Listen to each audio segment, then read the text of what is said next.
Okay, it's Dale Napierski here. I'm doing a series of yoga positions and I wanted to introduce something and have you take a look at my form. Notice how my shoulders are over my wrists at this point and my hip is over my knee. Okay, so sometimes I'll return to that position. So after I go back all the way, notice my forearms come to the floor here.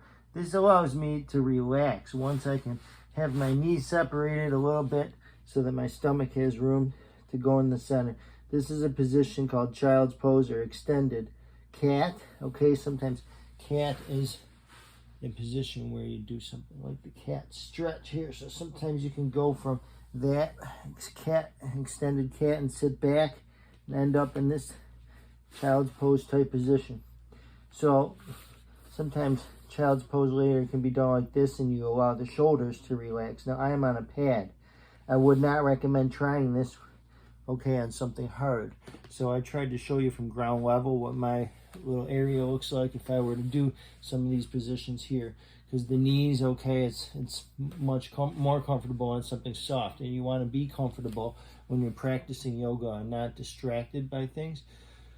So just a point. So also I wanted to do something called chaturanga, which is if I could not do a push-up, especially if that's you out there, this is a type of position you would want to build that strength up so that you could do. So you start in push-up position, okay, but then you lower the knees so that they can rest on the floor, and then you point your toes and you lower your hands, okay.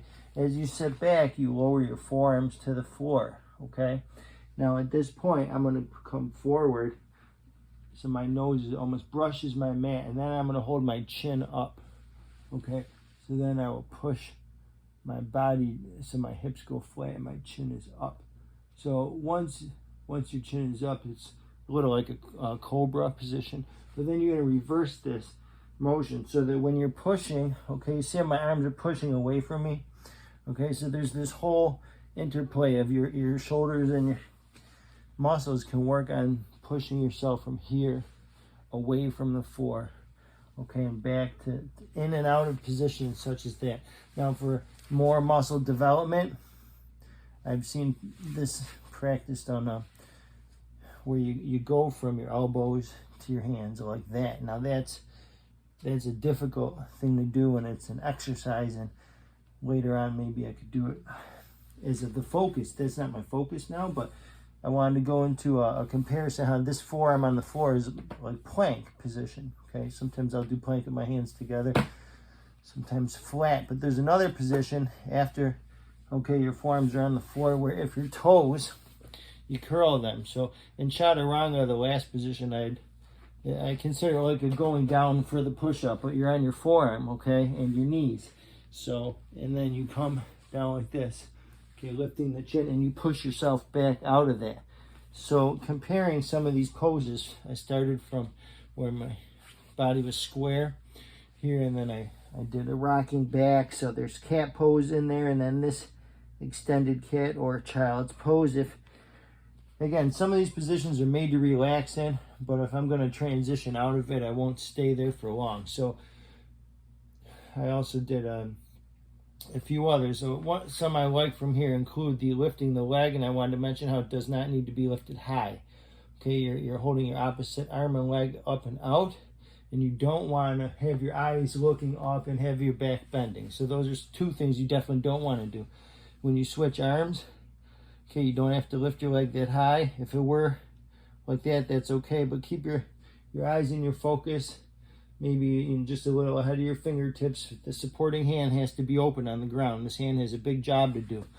So you can't have your hand in some other way to do some of these moves. Oh, but I wanted to share about if you tuck your toes under and your forearms were down, there's a position I learned called dolphin.